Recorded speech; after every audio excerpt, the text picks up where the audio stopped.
பணக்காரரான Elon Musk, அதாவது last week வரைக்கும் space X நாங்கள் தான் கெத்து, நாங்கள் தான் சுனிதா வில்லியம்ஸை கூட்டிகிட்டு வந்தோம் அப்படின்னு சொல்லிட்டு சமூக வலைத்தளங்கள் முழுக்க எப்போவுமே இன்னைக்கு நேத்தா எப்போவுமே பிரபலமாக இருக்கக்கூடிய உலக பணக்காரரான ஈலான் மஸ்க் அவர்களுடைய அந்த ட்விட்டர் லோகோ இருக்கு இல்லைங்க, அந்த நீலக்குருவி, அந்த நீலக்குருவியை வந்து ஏலம் விட்டுருக்காங்க. ஏன் நீலக்குருவி ஏலம் விட்டாங்கன்னு நம்ம எல்லாருக்கும் தெரியும். அதாவது ட்விட்டரை வந்து ஈலான் மஸ்க் அவர்கள் வாங்கியதுலேருந்தே நிறைய மாற்றங்கள், அட்மினிஸ்ட்ரேட்டிவ் சேஞ்சஸ் இதெல்லாமே கொண்டு வந்திருந்தாங்க. அதில் முக்கியமான விஷயம் எக்ஸுங்க. அது எதுக்கு எக்ஸ், ஏன் எக்ஸ் ஞாபகப்படுத்துறீங்கன்னு பல விதமான மீம்லாம் சோஷியல் மீடியாவில் போச்சு இல்லை.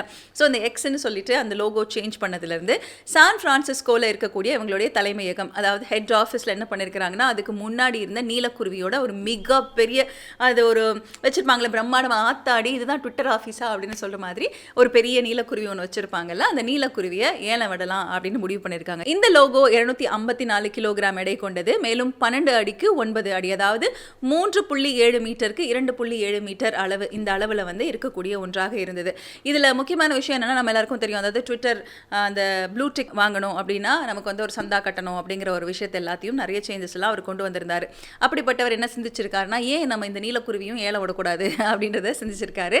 அதற்கு ஏற்ற மாதிரி பழைய பொருட்களை வந்து, அது பழைய பொருட்கள்னு சொன்னோன்னா பழைய நம்ம ஊர் மாதிரி பழைய இரும்பு சாமா ஈயம்பத்தலைக்கு பெருசம்பழம் கிடையாது. அதாவது நிஜமாவே ரொம்ப பொக்கிஷங்களாக இருக்கக்கூடிய சொல்லுவாங்க, இதெல்லாம் வந்து ஒரு சிக்னேச்சர் திங், இது வந்து ஒரு ஏஸ்தட்டிக்ஸ் இருக்கக்கூடிய ஒன்று, ட்ரெஷர் அப்படின்னு நம்ம நினைக்கக்கூடிய பல விஷயங்களை ஏலம் விடக்கூடிய RR ஏல நிறுவனம் தான் இதை ஏலம் விட்டுருக்கிறாங்க. பாஸ்கெட் பால் பிளேயரான லாரி பேர்ட் அவரோட நினைவாகத்தான் லாரிங்கிற பெயரில் இந்த ட்விட்டர் லோகோ ஏலம் விடப்பட்டிருக்கு.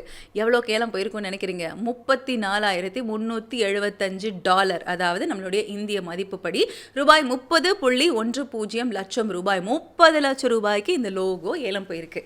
இதே ஏல நிறுவனம் அன்று நடத்திய ஏலத்தில் இன்னும் 2 அரிய வகை பொருட்கள் ஏலம் போயிருக்கு. அது என்ன அப்படின்னு பார்த்துக்கிட்டிங்கன்னா, ஆப்பிள் ஒன் கணினி, அரிய வகை ஆப்பிள் ஒன் கணினி $3,75,000 விலை போயிருக்குது.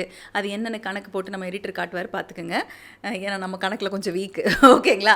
அதே மாதிரி ஸ்டீவ் ஜாப்ஸ் அவர்கள் கையெழுத்திட்ட 1976 கையெழுத்து போட்ட ஒரு செக், அதுவும் $1,12,054 விலை போயிருக்கு. இதுவும் கூட்டி கழிச்சு கணக்கு பண்ணுவார், கணக்கு சரியாக போயிடும். மொத்தத்தில் என்னது இவ்வளோத்தையும் ஏலம் வாங்குறதுக்கு இவ்வளோ காசு வச்சுட்டு எல்லாம் உலகம் முழுக்க இருக்காங்களா அப்படின்னு தோணுதா? மொத்தத்தில் ட்விட்டர் லோகோ ஏலம் விட்டாச்சுங்க. அதுதாங்க செய்தி.